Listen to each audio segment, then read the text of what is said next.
ជំរាបសួរបងប្អូនទាំងអស់គ្នាសូមស្វាគមន៍មកកាន់ Channel និយាយដើមខ្មោចបាទថ្ងៃនេះ admin នឹងនាំមករឿងមួយដែលបានកាត់ឡើងនៅក្នុងស្រុកភូមិរបស់ admin ផ្ទាល់តែម្ដងប្រហែលជាមានបងប្អូនមួយចំនួនក៏បានដឹងថានៅពេលដែលយើងសាងសង់ផ្ទះគឺគេមិនឲ្យមានចំនួនរវាងជាងធ្វើផ្ទះទេគឺមានតែឲ្យយើងនឹងព្យាយាមយកចិត្តជាងដើម្បីធ្វើផ្ទះរបស់យើងឲ្យបានរួចរាល់ហើយដែលគ្មានបញ្ហាបងប្អូនរឿងដែល admin នឹងលើកយកមកនិយាយនឹងវាបានកាត់ឡើងប្រហែលជាង10ឆ្នាំហើយនៅឯស្រុកភូមិរបស់ admin ផ្ទាល់សម្រាប់រឿងនេះខ្ញុំនឹងមិនបង្ហាញឈ្មោះពិតរបស់អ្នកបានជួបហេតុការណ៍នឹងទេអញ្ចឹងខ្ញុំនឹងធ្វើការដូរឈ្មោះរបស់ពួកគាត់បងប្អូនទាំងគ្នាកាលនោះមីងឈឹបគាត់បានរស់រើផ្ទះចាស់របស់គាត់ចោលដែលផ្ទះចាស់របស់គាត់ហ្នឹងគឺគេសាងសង់ជាប់នឹងដីហ្មងអញ្ចឹងគឺគាត់ចង់រស់រើចោលហើយសាងសង់ថ្មីដែលគាត់ចង់បានថាឈើលើថ្មក្រោមចឹងខ្ញុំគិតថាប្រហែលជាបងប្អូនមួយចំនួនក៏បានស្គាល់និងបានឃើញប្រភេទជាផ្ទះបែបហ្នឹងដែលមានឈើលើនៅថ្មខាងក្រោមតាមខ្ញុំដឹងកាលហ្នឹងមីងឈឹបគឺគាត់រើសជាងច្រើនមែនតើអាចថាដោយសារតែគាត់រៀងរើសតម្លៃអញ្ចឹងការដែលគាត់ចរចាជាមួយជាងហ្នឹងគឺអត់សូវត្រូវគ្នាទេនិយាយរួមមីងឈឹបគាត់ចង់បានថាអញ្ចេះយកជាងណាដែលធ្វើផ្ទះគាត់ស្អាតហើយតម្លៃធូរទៀតអាហ្នឹងដែលគាត់ថាគាត់អាចថាចំណាយបាននៅក្នុងតម្លៃណាមួយដែលគាត់អាចចំណាយបានតែគាត់ចង់បានថាផ្ទះហ្នឹងគឺស្អាតអញ្ចឹងណាគ្រាន់តែថាបងប្អូនដឹងហើយជាងកាលណាយើងឲ្យតិចពេកក៏គេចរចាតម្លៃគេអត់ត្រូវក៏គេអត់ចង់ធ្វើដែរដោយសារតែការដែលឲ្យតម្លៃគេហ្នឹងវាអត់ស័ក្តិសមទៅនឹងកម្លាំងដែលគេខំធ្វើមួយរយៈខ្លីក្រោយមកមីងឈឹបក៏គាត់រកបានជាងដែលត្រូវមកធ្វើតែឲ្យគាត់ហ្នឹង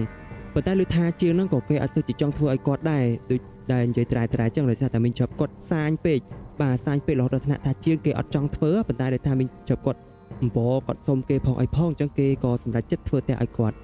់អញ្ចឹងបន្ទាប់ពីចរចារវាងមីងឈឹបជាមួយជាងនឹងហើយក៏ផ្ទះចាស់ក៏គេចាប់ដើមរុះរើទាំងអស់ហើយការសាងសង់ផ្ទះថ្មីហ្នឹងក៏បានចាប់ដើមឡើងប៉ុន្តែកំឡុងពេលដែលសាងសង់ផ្ទះថ្មីហ្នឹងក៏ស្រាប់តែមីងឈឹបគឺគាត់បានធ្វើឲ្យជាងហ្នឹងមានការមិនសប្បាយចិត្តណាបងប្អូនមូលហេតុគឺទៅណាអត់ឆ្ងាយទេក្រៅពីគាត់ហ្នឹងគឺសូនសានតម្លៃខ្លាំងមែនទែនហើយគាត់ចេះតែចង់បាននេះបាននោះដូចថាកំងឲ្យគេធ្វើនេះបន្តិចធ្វើនោះថែមបន្តិចរហូតដល់ថាជាងហ្នឹងគឺគាត់ឈប់ទទួលធ្វើហ្មងគឺគាត់ផ្អាកការធ្វើហ្នឹងសិនកន្លងពេលហ្នឹងមីងឈឹបក៏គាត់ព្យាយាមរកជាងថ្មីមកដែរប៉ុន្តែគឺថាគាត់រកអត់បានទេគឺតម្លៃគាត់និយាយចរចាតម្លៃហ្នឹងអត់ត្រូវគ្នាបងប្អូនអញ្ចឹងចុងក្រោយគាត់អត់មានធ្វើអីទេបាទមានតែសម្រេចសូមឲ្យជាងដែលចាស់ហ្នឹងសូមឲ្យជាងចាស់ត្រឡប់មកធ្វើផ្ទះគាត់បន្តវិញអញ្ចឹងអាចថាគាត់ចរចាគាត់សុំគេអីចឹងទៅក៏ជាងហ្នឹងសុខចិត្តត្រឡប់មកធ្វើឲ្យគាត់វិញណាបងប្អូនកន្លងពេលដែលធ្វើបន្តដដែលហ្នឹងគឺដូចជានៅតែមានបញ្ហាមិនសូវជាខុសលើកមុនប្រហែលទេបងប្អូនគ្រាន់តែថាលើកនេះមីងឈឹបគាត់ដូចជាលំបាកជាងមុនទៀតហើយសារនេះគាត់បានចម្ពាក់ថ្លៃជាងហើយពេលខ្លះទៀតគាត់បានស្ដីឲ្យជាងនឹងខ្លាំងរហូតដល់ថ្នាក់ថាជាងគឺគេអត់សប្បាយចិត្តសោះហ្មងអញ្ចឹងបញ្ហាជាងជាមួយនឹងមីងឈឹបហ្នឹងក៏ចេះតែមានបន្តតែដោយសារតែមួយរយៈទៅផ្ទះហ្នឹងក៏បានសាងសង់រួចរាល់បាទចឹងមិនណាមានចន្លោះបដាសាងសង់បដារហូតដល់ផ្ទះហ្នឹងគឺបានសាងសង់រួចរាល់បងប្អូនទាំងគ្នាជាទូទៅនៅពេលដែលយើងឡើងចូលទៅនៅផ្ទះថ្មីយើងតែងតែធ្វើពិធីសូត្រមន្តឡើងផ្ទះអីជាដើមប៉ុន្តែសម្រាប់មីងឈឹបដោយសារតែគាត់អត់សូវមានថវិកាច្រើនផងអញ្ចឹងគឺគាត់បានត្រឹមតែសែនឲ្យដាក់អីតិចតួចនៅផ្ទះហ្នឹងអីអញ្ចឹងទៅណាអត់មានភ្លេចប្រាប់ថាមីងឈឹបមិនមែនគាត់នៅតែម្នាក់ឯងទេបាទគឺគាត់មានប្តីហើយមានកូនប្រុស2នាក់និងកូនស្រីពៅតូចហ្នឹងម្នាក់គាត់ទៅថាប្តីរបស់គាត់រស់នៅរកស៊ីស្រុកឆ្ងាយពីគាត់អញ្ចឹងទៅអត់ទៅបាននៅជាមួយគ្នាទេមីងឈឹបគាត់បានរស់នៅក្នុងផ្ទះថ្មីហ្នឹងជាមួយកូនរបស់គាត់អស់រយៈពេលប្រហែលជាងកន្លះខែប៉ុន្តែការរស់នៅហ្នឹងគឺអត់ចោះសំណុកគ្នាទេបងប្អូនគឺតែតែមានចន្លោះរវាងគ្នានឹងគ្នារហូតដូចជាពេលខ្លះទៅកូនគាត់ឆ្លោះគ្នាពេលខ្លះទៅដល់ថ្នាក់ថាកូនគាត់នឹងឆ្លោះជាមួយនឹងមីងឈឹបផ្ទាល់ទៀត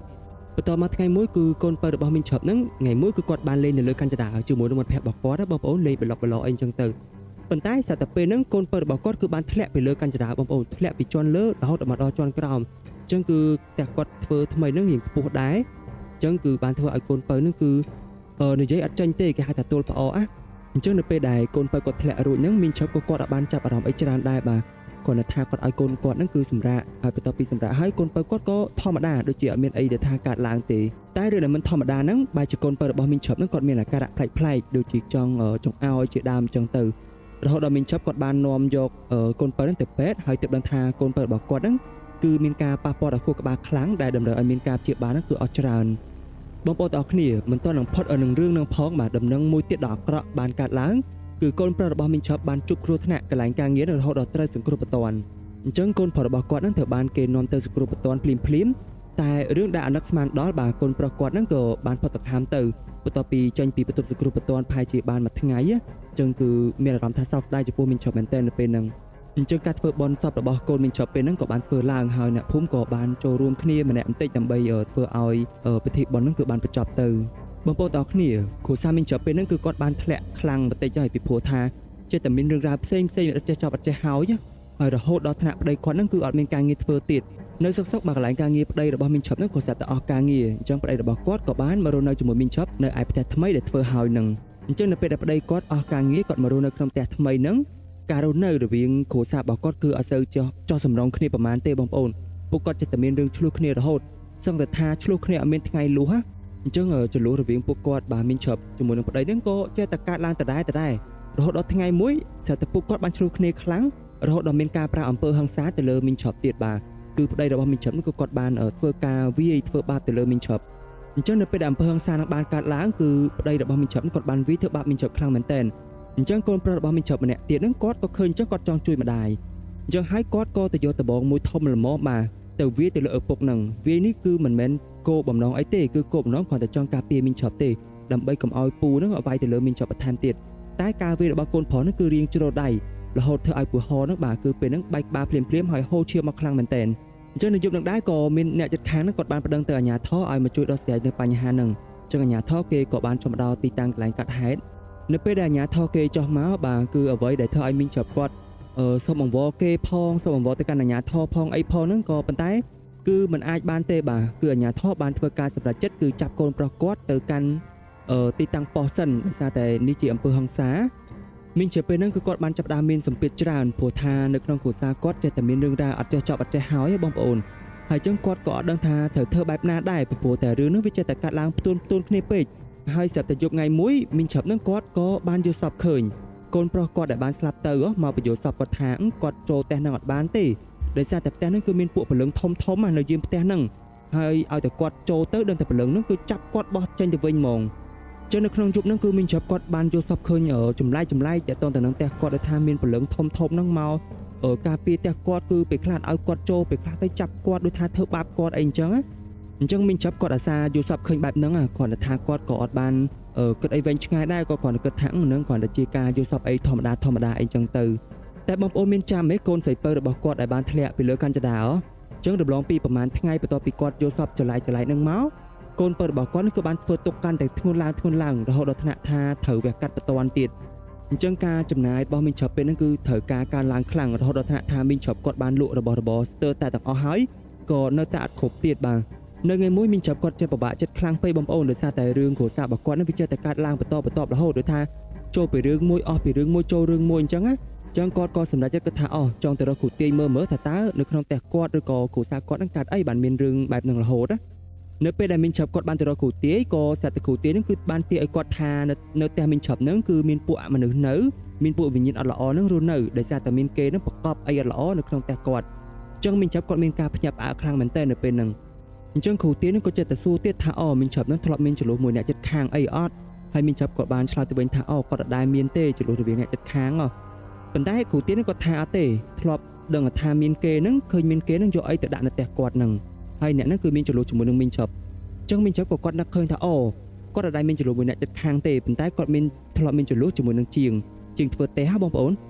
អញ្ចឹងនៅពេលហ្នឹងដែរមីងឈប់គាត់ក៏បានសួរនាំគ្រូទាយហ្នឹងថាឥឡូវគាត់ត្រូវធ្វើមិនអីអញ្ចឹងទៅចឹងគ្រូទាយគេក៏ឲ្យគាត់ថាទៅមើលនៅតាមជើងសសរហើយនៅតាមកលុកកលៀនមើលថាគីឡូមានគេប្រកបអីឬក៏គេបានធ្វើអីដាក់នៅលើក្នុងផ្ទះហ្នឹងអញ្ចឹងណាបន្ទាប់ពីមីងចាប់គាត់ទទួលបានដំណឹងអស់ហ្នឹងហើយគាត់ក៏បានត្រឡប់មកផ្ទះវិញហើយគាត់ក៏បានទៅឆែកនៅតាមជើងសសរអ្វីដែលគាត់បានឃើញគឺគេមានការដំដៃគោធំពួកដៃគោធំហ្នឹងនៅចូលទៅក្នុងជើងសសរហ្នឹងហ្មងប្រហែលជា 3-4 ជើងសសរអញ្ចឹងនៅពេលហ្នឹងដែរមីងចាប់គាត់ក៏គិតថាចេះបើត្រឹមតែដំដៃគោវាអាចធ្វើអីគាត់បានទេអញ្ចឹងគាត់ក៏អត់អស់ចិត្តដែរគាត់ក៏ព្យាយាមស្វែងរកបន្តទៀតអញ្ចឹងមីងចាប់គាត់ក៏បានរកចុះរកដើររហូតដល់បានឃើញមានកណាត់មួយដែលគេប្រកបនៅជាប់ជើងសសរហ្នឹងអញ្ចឹងមីងចាប់គាត់ក៏បានព្យាយាមកោះយកកណាត់ហ្នឹងមកមើលនៅពេលដែលគាត់បានស្រាយកណាត់ហ្នឹងមើលបងប្អូនក៏គាត់បានឃើញនៅឆ្អឹងអត់ដឹងថាឆ្អឹងអីទេបានរោមខ្សែសមានៅលើកណាត់ហ្នឹងទៀតក៏មានការសរសេរជាយ័ន្តអត់ដឹងជាយ័ន្តអីទេអញ្ចឹងនៅពេលហ្នឹងគឺមីងចាប់គាត់ច្បាស់ក្នុងចិត្តហើយថាមានតែជាងហ្នឹងហើយដែលធ្លាប់ឆ្លោះជាមួយគាត់ហើយបានលួចដាក់ប្រកបនៅអស់ហ្នឹងនៅផ្ទះគាត់ណាប៉ុន្តែបើទោះបីជាគាត់ចោទថាជាងនឹងជាអ្នកលួចដាក់ក៏ដោយក៏គាត់អាចថាទៅធ្វើអីជាងនឹងបានដែរព្រោះអីគាត់អត់មានផុសតាងបញ្ជាក់ថាជាងនឹងពិតជាបានដាក់មែនឬក៏មានអ្នកណាគេលួចដាក់ដែរបន្ទាប់មកមីងចាប់គាត់ក៏បានយកកណាត់ជាមួយនឹងឆ្អឹងនឹងយកទៅដុតចោលហើយគាត់ក៏គិតថាទាំងអស់នេះរឿងដែលបានកើតឡើងនៅលើគ្រួសារគាត់នឹងអាចថាអានឹងមកពីបាបកម្មរបស់គាត់កាលពីជាតិមុនតែជារួមគាត់ព្យាយាមមហោសកម្មឲ្យអ្នកដែលបានធ្វើលើគ្រួសារគាត់ហើយគាត់ព្យាយាមគិតអីដែលល្អ បន្ទាប់ពីគាត់បានយកកណាត់ទាំងអស់នឹងបានយកទៅកប់ហើយគាត់បានកត់ឲ្យគោក៏ឲ្យចេញអស់ចប់គូសាររបស់គាត់ក៏ចាប់ផ្ដើមមានភាពល្អប្រសើរត្រឡប់មកវិញជាចុងក្រោយតើបងប្អូនយល់យ៉ាងណាដែរចំពោះរឿងនេះហើយធ្លាប់ឮថានៅពេលដែលយើងធ្វើផ្ទះគេអាចឲ្យមានពាក្យសម្ដីតូចធំជាមួយនឹងជាងបើសិនបើបងប្អូនធ្លាប់បានឮអីឬក៏មានបទពិសោធន៍ផ្សេងពីនេះអីសូមកុំភ្លេចជួយ comment នៅខាងក្រោមឲ្យខ្ញុំដឹងផងបាទអញ្ចឹងសូមអរគុណនិងជម្រាបលាបងប្អូនទាំងអស់គ្នាយើងជួបគ្នានៅវីដេអូក្រោយៗទៀត